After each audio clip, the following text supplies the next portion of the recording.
Bildiyiniz kimi bizim yeni açılmış Milli Stadionda 60 minə yaxın olan bir böyük bir stadiondur. İlk dəfədir ki, bu stadionda bu həcmdə Bakıda bir tədbir keçirilir və bütün olimpiyadaların, bütün böyük tədbirlərin ən gözəl, ən yaxşı keçirəcəyi tədbir onun açılış tədbiridir. Biz buna çox böyük həvəslə hazırlaşırıq. Bunun senaryosu haqqında yalnız onu deyə bilərəm ki, heç də o birisi olimpiyadalardakı açılışdan fərqlənməyəcək. Bu daha çox Azərbaycan tarixini, mədəniyyətini göstərəcək, folklorunu göstərəcək və sözsüz ki, bütün Avropa dövlətlərinə xoş gələcək bir bayram tədbiridir.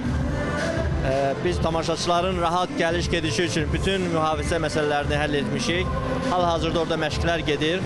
Təxminən 5000-dən artıq könüllü açılış mərasimində iştirak edəcək.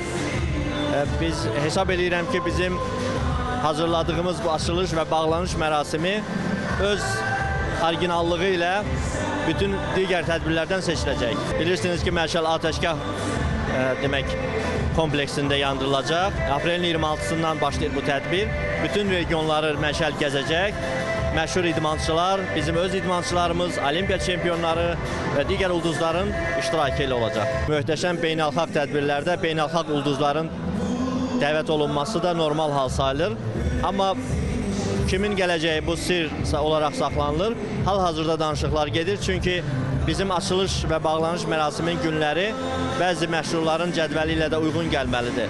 Hal-hazırda danışıqlar gedir.